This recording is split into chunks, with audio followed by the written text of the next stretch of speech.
Dave Briggs is a longtime national broadcaster, CNN, NBC Sports, Fox News, Turner Sports.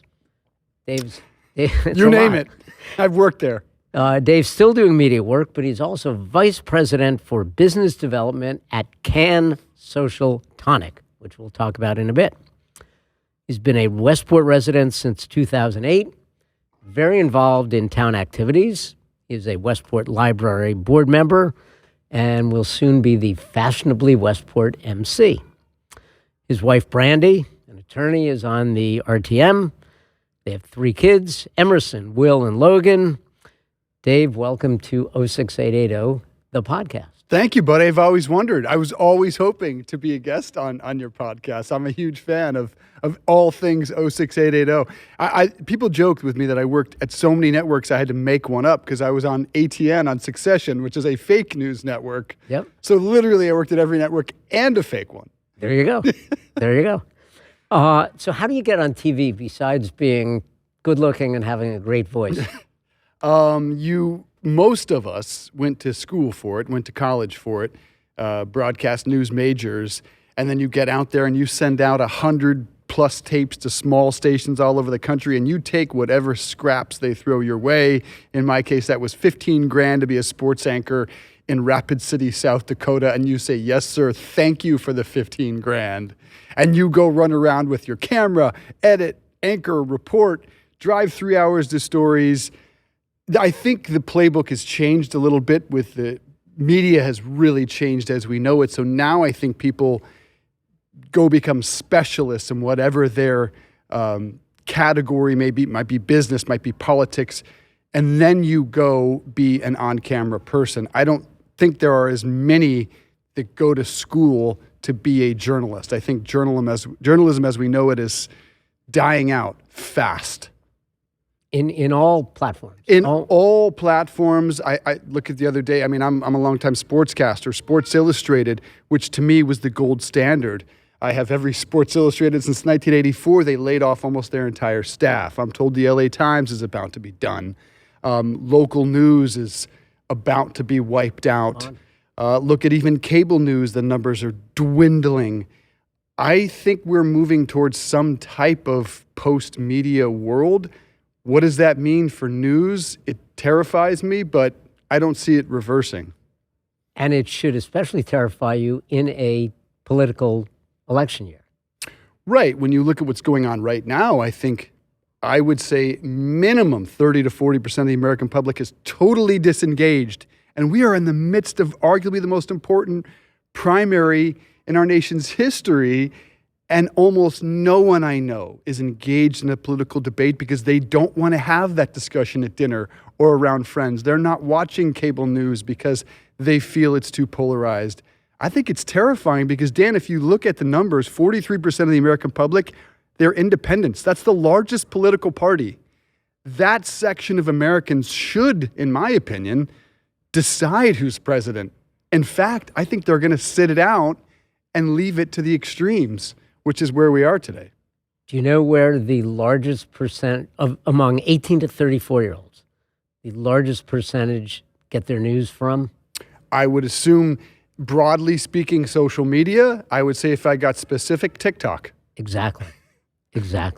Yeah, it is, and to some that is a terrifying notion.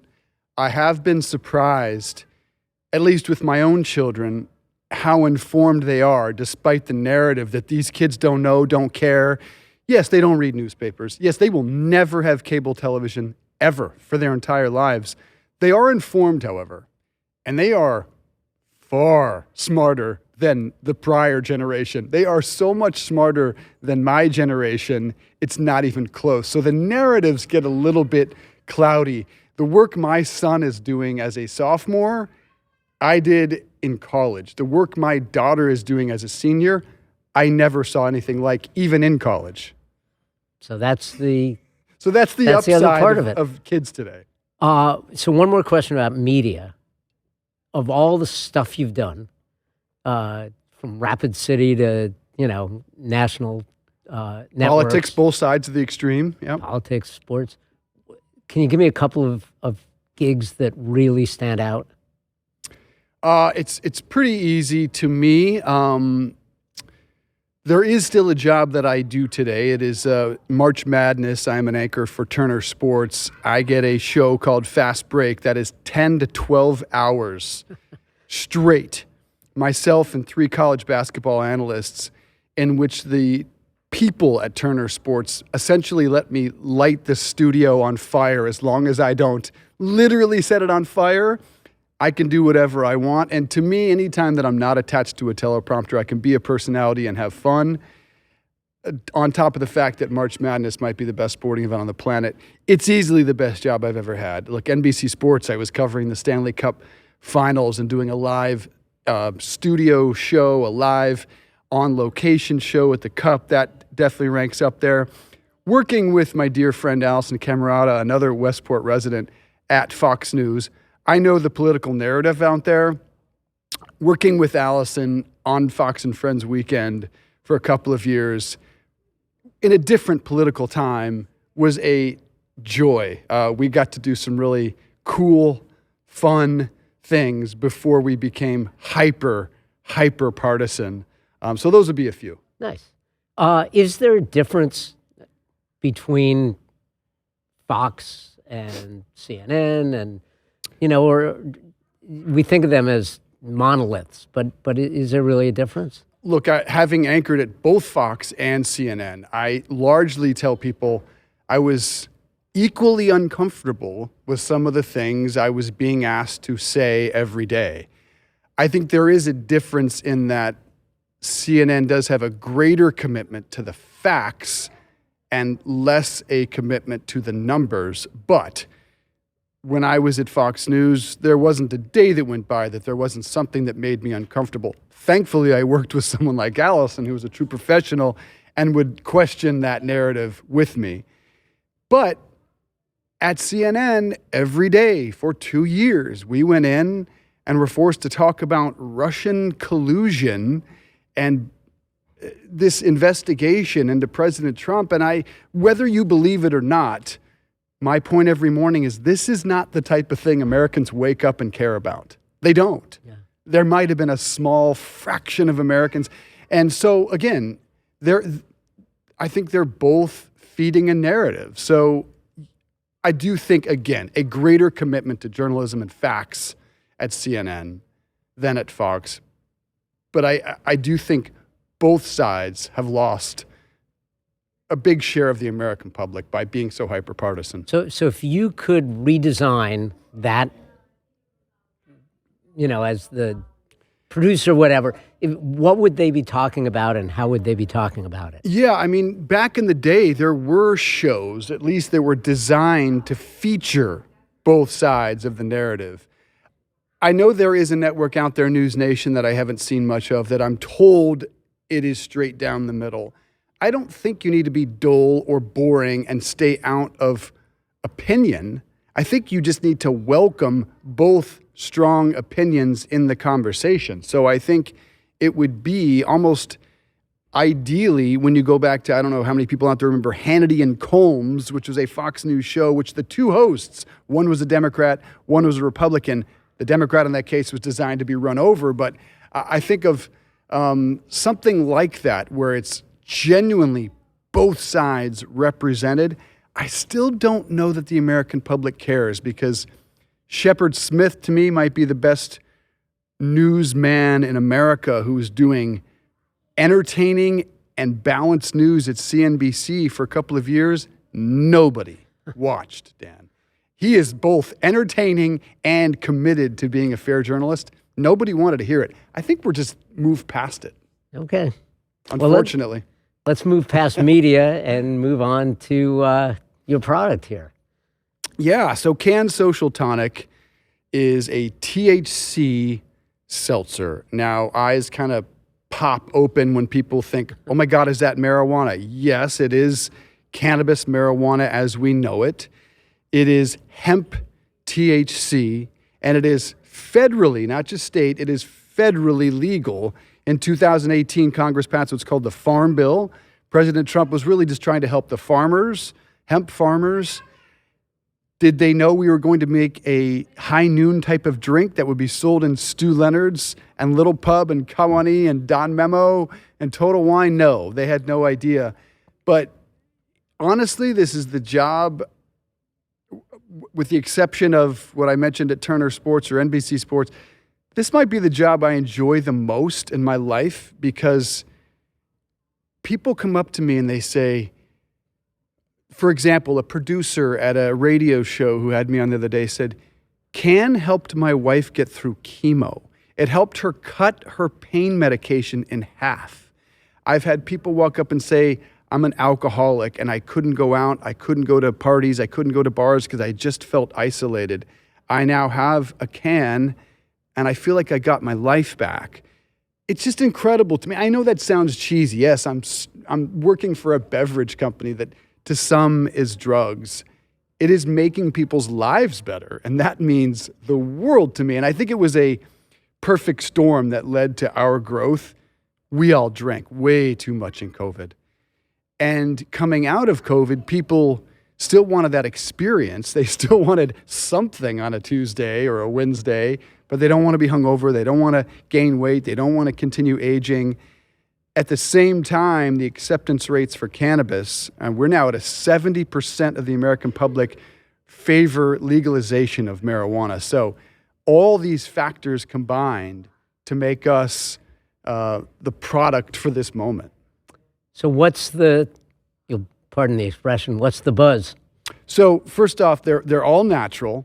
They're a beautiful package, which certainly helps. The marketing is spot on, and it's a lovely package. We're all natural. We have a blood orange cardamom. We have a lemon lavender, a grapefruit rosemary. We have a jalapeno pineapple coming out.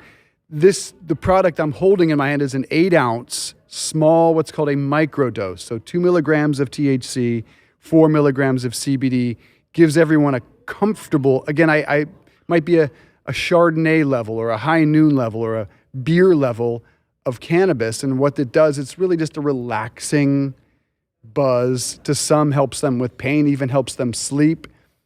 A microdose, a very safe level. People, if you just want to get out of your mind, this is not the product for you. This is a nice, light microdose. It's safe. It's not scary. And I think you're going to see over the next year, the entire category explode, because I mentioned some of the places, Stu Leonard's and Total Wine and Bev Max and Kawani and Don Memo and Mexique and Walrus Alley. We're in all the Little Pub restaurants in Connecticut. I just went up yesterday to Ski Sundown, where my kids learned to ski. They're serving it. Hammer and Nails Men's Salon is serving it. So it's a beverage for all occasions. And I really think this category is one that's making people feel better. And this next year, I think we will chase down the high noons of the world.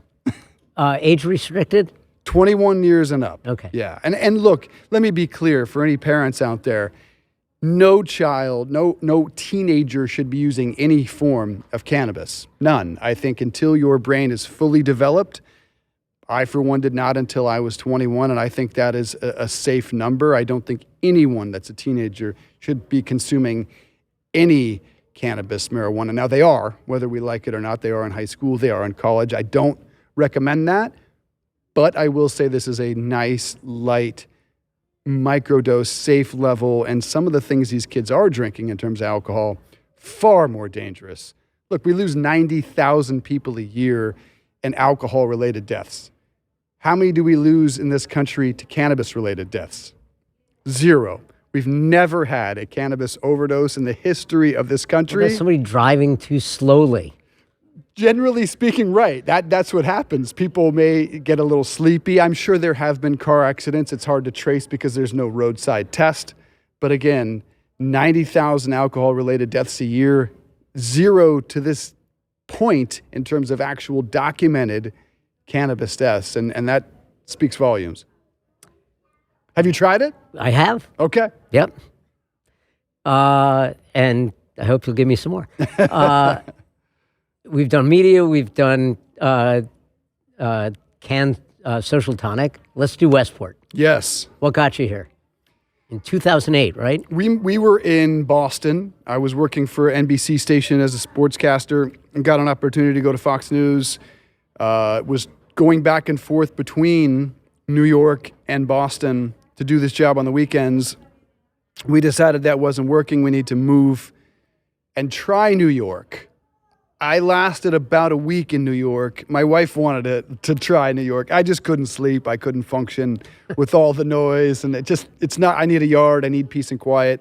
And my wife said, well, there's only one place I'm going to live, Westport. And I had no idea. I knew nothing of Connecticut, never been to Connecticut. To me, all I thought of was country clubs and sweaters tied around shoulders. A silly notion, but I think that largely is a narrative. Came to Westport one time, looked around at the schools and the beach and the town and was sold, and have been offered many opportunities to leave here, including one at this very moment to go home to Colorado, where we're both from. And I don't think anything could pull me away from this town. It's just an amazing place, Dan. I absolutely love it here. I'm a bit of a cheerleader for Westport. It's amazing. Give me some examples. What kept you here and what keeps you here? I don't think there's anything we don't have. I think we punch so far above our weight in Westport. I don't think there's another town in America that punches above their weight class better than Westport. And what do I mean by that?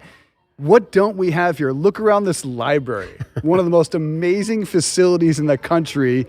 To some, they walk in here and their heads explode because we have concerts and we have speakers and we have events 5 and 6 days a week, world-class events. We have a beach that's incredible. We have a golf course that costs $35-40 that would cost $150 in most towns. We have the best dining in the country. Our schools are phenomenal.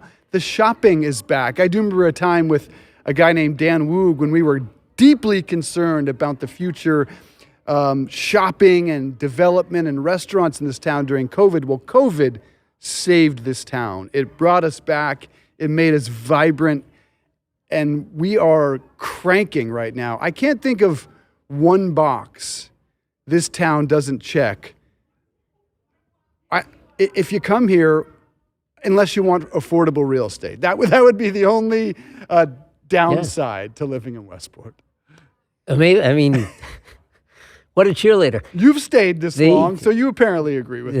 Now, look, Dan, it has changed a lot. Even that was my since next I've question. been here. Everybody, no matter when they move here, they say Westport has changed.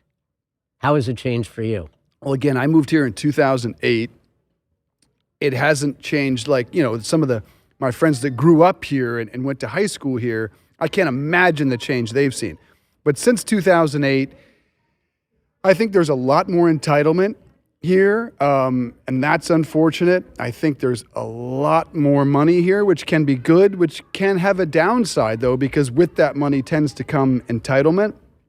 I also think this town used to be more of a breeding ground for young families. There used to be a lot of smaller homes that weren't cheap, but they were affordable. This was a town you could buy a smaller home and still be able to have these world-class schools and the beach and the dining. And now, just read 06880, they're getting knocked down 10 at a time. And I don't know that 5 years from now, or even today, quite frankly, that a young family that doesn't make, probably $500,000 or $300,000 to $500,000 can even afford to live here. And that makes me sad because I would love to be able to share this town with have more diversity, not just, racial diversity, but the wealth disparity. But what are you going to do? Because it's such a great town, it has attracted a lot of money. I don't think there's any way to put the genie back in the bottle. There's some inevitable downside, but with the growth that we just mentioned that COVID brought, it's given us everything. So we're just going to have to live with that and find a way to diversify. There is a lot of affordable housing coming in, which I know not everyone loves, but it does give people the opportunity to be here. Sure. So let's talk about some of the activities you've been involved with. As a parent, obviously you get involved in the town through your kids often. 100%. Was a coach of just about every sport, football, baseball, basketball, you name it. In terms of my kids, my wife has been involved politically since the day we got here, and is on the RTM today and spends time volunteering with many different groups in this town. I have been a member of the Westport Library board for a couple of years now and was really attracted to that because of the events and because I could help with my media background and hosting events here on this very stage. I like to be involved in whatever capacity. One of my favorite things was during COVID, working with Westport Magazine and Jonathan Moffley and Moffley Media and interviewing influential Connecticut residents.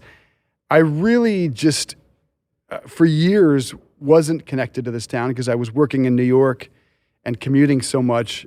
And that's the one thing that I really cherish today is being able to work from home mainly and being able to connect with this town. And even back to this beverage, going into businesses where I already know the owner or the GM or the manager, it really gives me great pride. I think this town is just, it's really special. So I'd like to be involved more. I don't know what that looks like, Dan, but if there's a way I could be more involved in this town, I'd like to do that. But that's a COVID thing, too. A ton of people who used to get on the train every morning and come back at night started working from home.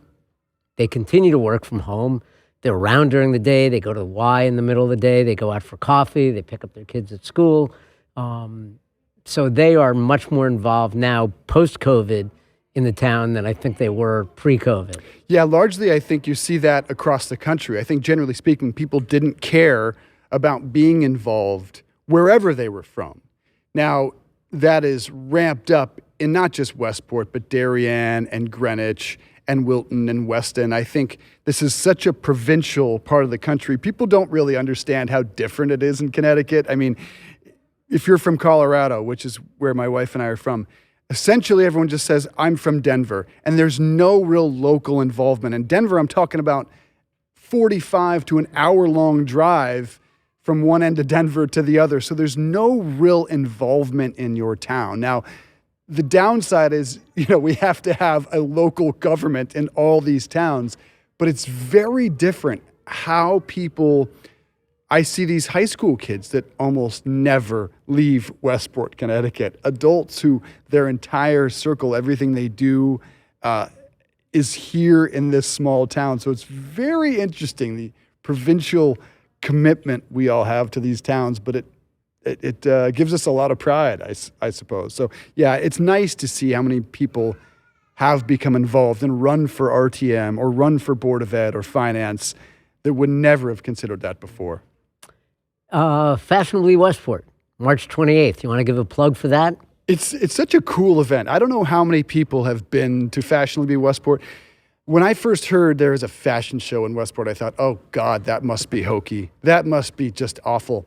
And then I participated in it, and I walked in here, and I couldn't believe how this place looked. And look, I know Christian Siriano, and I've seen some of his fashion shows, one of the great designers in the world. And this place looks like a Fashion Week fashion show because it's a real runway. It looks elegant. It's got nice cocktails. It's got a great crowd dressed up. And it's Westport residents representing Westport retailers, a lot of them national brands now, like the one I'm wearing, Roan or Viore or State and Liberty. Certainly Mitchell's will be well represented. But it's just a terrific night. I really would urge anyone out there listening, if you've got some fun ideas for models, let us know, because I really would like to get, I mentioned Allison Camerata. I'd love to see Craig Melvin and Lindsay up here. I'd like to see Dan Orlovsky or Jay Williams. How about Dan Woog? Have you ever walked in Fashionably Westport? I have not. I'm Okay. not Can a we fashion get a guy. commitment right here, right now, for this to be your first time? We'll talk. We can't get a commitment. Come on, you're on the spot. There's a six-pack in it for you. Let's go, Dan Woog. Are you ready? Sign me up. You heard it first. Now you got to come watch. Drive a hard bargain, I'll tell you. So a few more Westport stuff. Sort of quick answers here. Okay. Favorite Westport sports event? Favorite Westport sports sports event. Oh boy. I guess I'm going to have to say Staples football games, Friday night, great community event. Obviously, they're a state champ, so I'm pretty proud of what Caleb Smith has done there. And Coach Barons has just done a terrific job. Close second would be basketball because, again, Dave Goldshore has just built a terrific program in no time at Staples. And to see the crowd and the seniors chanting, it really gives me great pride. There's one thing that's not a sporting event that I really miss, and it's the Penguin Plunge that used to happen for Special Olympics. I know there was one that wasn't Special Olympics, but it was a plunge of sorts. Okay. I'd like to make that bigger, bring that back. Favorite store? Roan, I know you're associated with, so Yeah. Roan and what else? Roan would be an obvious one. Everyone knows my passion and commitment. But just so you know, my commitment to Roan is more about, sure, I love the clothes. They're committed to mental health, which means the world to me. I've had my issues. I've had some anxiety. I still do. I've had depression. I don't deny that. And if anyone ever wants to talk about that, shoot me a DM. Dan will connect you. I am passionate about mental health. I think we need to talk more about it. I think it needs to be more in our schools. I think growing up in this town, again, a downside to growing up in this town, the pressure is immense. And I think we could do a better job at having more mental health conversations. Other store would be Mitchell's, because Andrew Mitchell, just a wonderful dude. And, it's not just suits. You can get casual, yoga pants there too. So I've always been a fan of their customer service. And bagels. And bagels. Restaurant. God, we have the best dining in the country. I have to say my favorite is Kawani. There's a lot of restaurants here that I love, but Kawani is something unique that you just won't find anywhere else, with the exception of Denver, Colorado, because right. Bill just opened one. I visited it twice already, and it's already packed. It already has locals. It's such a unique atmosphere. The dishes are great, and Bill's a saint. Somebody comes from Denver or somewhere, never been to Westport. Where do you take them? What do you show them to say, this is my Westport? Straight to the beach, because if I ever have to leave here, those moments at that beach, I will miss desperately. I hope they golf so I can take them around Longshore and let them see like a $37 round that would blow their mind, that at some points you can see the ocean, but you definitely have to do a little shopping in downtown and then dinner, obviously, at Kawani. Awesome. I think I covered it. That's a pretty good day. It's a very good day. So I guess morning golf, afternoon beach, shopping, and then Kawani. And then maybe some frozen yogurt on Main Street as well. Awesome. Got one more question. Uh-oh. Going to take it back to where we started. You're back in media. Got one story you can cover. It can be politics, it can be sports, it can be anything. What is the one story you would love to cover? Well, again, to me, the most important story in the world is our political divide. And so I would take it back to the poll that says 27% of our country is Republicans, 27% of this country are Democrats. I want to speak to the 43% that are independents.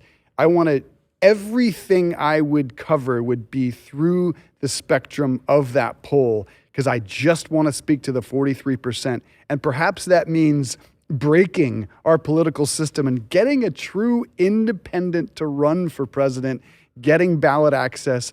Maybe that means breaking the entire system, but it shouldn't come down to these two, I'm sorry, wretched choices that we apparently will have here.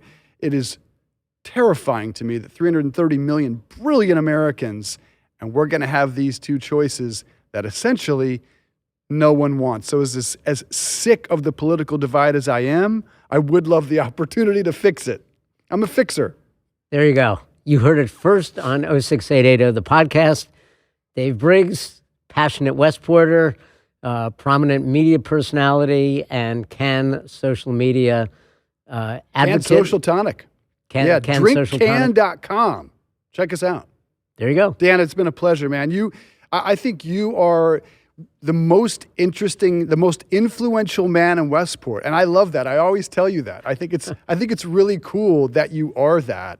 You're one of the things that actually makes this town so truly special. I don't know that other towns have a Dan Woog, so they don't really get to see the things happening in their town. So I just want to thank you. I've always thanked you for the job you do. It's so important in this town. It means a lot. Dave, I appreciate it, and you made my day, and it's 10:35 in the morning. So thank you very much, and appreciate you being on here. Thank you, buddy. You bet.